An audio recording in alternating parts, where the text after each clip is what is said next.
Les gens ont dit qu'Osimhen est rentré, il s'est embrouillé, il s'est pas entraîné, oui, ils sont pas payés. C'est de l'intox. On pensait qu'ils ont joué que des petites équipes, qu'ils allaient trébucher face à l'Algérie. Foutaise. Ils sont là pour dire les termes. Le Nigeria était beaucoup plus fort. L'Algérie n'a pas existé. Footballistiquement parlant, ils sont au-dessus. Mais vous n'allez pas enlever le fait que l'arbitrage ce soir a encore été catastrophique. Quand tu vois que sur cette action il n'y a pas pénalty, arrête, jette l'éponge. Non mais le ballon touche d'abord une surface du corps, après il touche la main, je m'en fous. Va voir la VAR. Pourquoi vous n'utilisez pas la VAR? Pour confirmer ta décision, va voir la VAR. Ah, on a vu, on ferme notre clapet. T'as vu la VAR, c'est bon. T'as pas donné de péno, d'accord. Quand j'ai vu l'Algérie, au moment du Kassamen, l'hymne national algérien, j'ai dit à mon frère qui était avec moi que l'Algérie va perdre. Il me dit, ah ouais, pourquoi tu dis ça? Je lui ai dit parce qu'ils n'ont pas l'œil du tigre. Il n'y avait pas l'étincelle dans leurs yeux. J'ai tout de suite compris qu'ils avaient peur. D'autres diront non. Moi j'ai vu que l'Algérie allait perdre parce que t'avais Zerouki au milieu. Si c'est pas par intérêt interne, dites-moi comment ce joueur joue en équipe nationale. Est-ce que c'est le moment d'ouvrir le dossier Mahrez ou pas encore? Parce qu'il a été inexistant. L'Algérie jouait à 10. Que dis-je? Il jouait à 9. Il y avait Zerouki. Et si on veut aborder des sujets positifs, Ben Sebaini,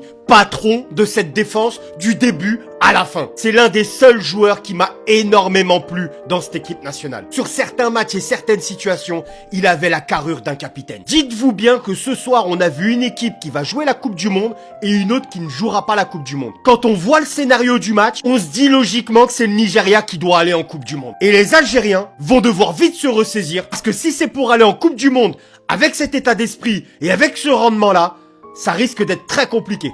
La victoire et la qualification du Nigeria. Bravo au Nigeria, bravo au Nigeria.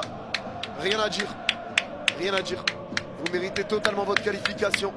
Vous avez été 1000 fois au-dessus. Vous avez été 1000 fois au-dessus et vous méritez clairement votre qualif. Bravo, bravo au Nigeria, bravo aux Nigérians. Qualification totalement méritée, on n'a pas été à la hauteur du rendez-vous. On n'a pas été à la hauteur, mais les gars, aujourd'hui, ce qu'il faut dire aussi, c'est que je suis déçu du contenu du match qu'on a proposé. Déçu parce qu'on aurait dû réagir à la mi-temps quand il y avait 0-0. On aurait dû changer des choses parce que le 0-0 était miraculeux. On aurait dû revenir avec des meilleures intentions en deuxième. Quand il y a eu un 0, tu aurais dû faire les changements instantanément et jouer plus offensivement. J'aurais aimé voir autre chose. Dans le contenu, je suis déçu aujourd'hui de ce qu'on a proposé et du match qu'on a fait. Mais vraiment les gars, moi je suis fier. Je suis fier du parcours qu'on a fait dans cette CAN. Après 2 CAN consécutives à être sortis en poule, on finit premier de notre poule, on élimine quand même la RDC. Démonstration de force de la part du Nigeria. Aujourd'hui, il n'y a eu qu'une seule équipe sur le terrain. Ils ont fait passer un message clair au Maroc. C'est même pas une menace qu'ils ont fait passer, c'est une promesse. Là, ce qu'ils ont proposé, en fait, le message, il est clair. Nous aussi, on s'est haussé le ton. Ils ont affronté l'Algérie. On pensait que ça allait être une rencontre assez équilibrée. Mais il n'y a pas eu photo, en fait. Il n'y a pas eu photo. Le Nigeria a été supérieur dans tous les compartiments de jeu possibles face à l'Algérie. L'Algérie, aujourd'hui, n'a pas existé. La preuve en est, le premier tir de la rencontre côté algérien a été à la 80e. Au bout d'1h20 de jeu. Sur 90 minutes, le premier tir a été à la 80e de la part de Bounedjah. 16e ou 17e, je ne sais plus, participation en demi-finale. Le Nigeria est sérieux, le Nigeria est costaud. Le Nigeria a des projets à rendre dans cette CAN. Et le Maroc-Nigeria risque d'être explosif parce que ce qu'on a vu aujourd'hui, waouh! Waouh! L'Algérie vient de se faire éteindre par le Nigeria, mais d'une manière. Moi qui pensais encore une fois qu'il allait avoir une belle confrontation entre les deux équipes, pas du tout. Le Nigeria aujourd'hui n'a même pas voulu discuter avec eux, pas du tout. Ils n'avaient pas le temps. Ils ont tellement étouffé l'Algérie que ces derniers ont préféré rester dans leur camp. En première mi-temps, ils étaient dans leur camp. C'était pas du tout la même tactique que face au Congo. Ils étaient là dans leur camp, ils pressaient pas. Et quand ils avaient le ballon, ils paniquaient. Je sais pas pourquoi ils paniquaient. Ça faisait que dégager. Vous-même, regardez les stats.